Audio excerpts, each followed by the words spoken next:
Tenzer, political specialist and professor at Sciences Po. Nicolas, thank you very much for being with us today here on France 24. Now, the US believes that sanctions and upping the economic pressure on Iran will force the country to agree to a new nuclear deal. But with such explosive rhetoric that we heard yesterday, is there any way that Iran could come to the table now? Well, I think that Iran won't, for sure. But still there is a hope, because all the other countries, all the other members of the P5, I mean the permanent member of the UN Security Council, really are just willing to keep the deal intact. And that's, I think, something which is very important. But you know, with the extraterritorial sanctions imposed by the US, it could be very, very difficult for the European companies or Canadian, etc., just to make some deal with Iran. And I think that the real problem is not this one. Of course, I think we have to say that Iran is a criminal power. Just consider, all the war crimes Iran and Russia are perpetrating in Syria. But when it comes to the Iran deal, I think we have really to separate the issues. Yes, Iran is a threat, and President Macron recognizes that it is a threat, certainly, but we have to talk with Iran. And I think just consider the things as they are. North Korea has the nuclear weapon. Iran actually hasn't. And I think that made a real difference, and we cannot understand why Trump is saying that Kim Jong-un is a very nice guy, etc., and that Iran, Rouhani, is not on this issue.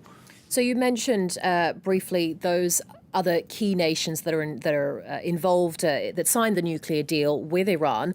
Those countries said that they'll set up a new payment system to get around the US sanctions. How is this being viewed in Washington, do you think? This must be surely some sort of a betrayal for... No, yes, probably it's considered by some hawkish people, in the US as a betrayal. But basically, it is not, because I think that US alone cannot impose its own round of sanctions. That's just impossible. And if the other countries do not agree, if they are not sitting at the same table, because that's just a unilateral decision by Trump, then they have to make the things right and to continue to do what they expect. The US is not the master of the world. We have just to take into account this reality. Now, we're seeing a toughening of rhetoric by Washington. Could this be linked to the crucial midterm elections that are just around the corner in November? No, I think that just Trump's all the time said before, and that just trying to make exactly the opposite of what Obama did. And I think, of course, that's also domestic politics, obviously. But basically, I think he is pushed on this rhetoric by his national security advisor, John Bolton. And I think that's also a sort of very, very usual point from some of the Republican Party members.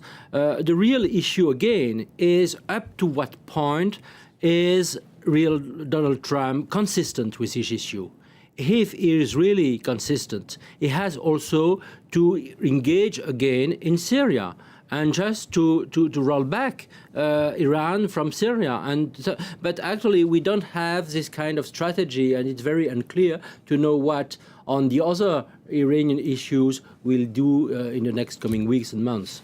So who is set to make the next move now, then? Is the ball in the US's court or in Iran's court? Well, I think it's Iran's court, certainly, and of course the EU's court, too. And I think that's, I've seen the most important player, because of the EU is really committed to restore some kinds of dialogue with Iran.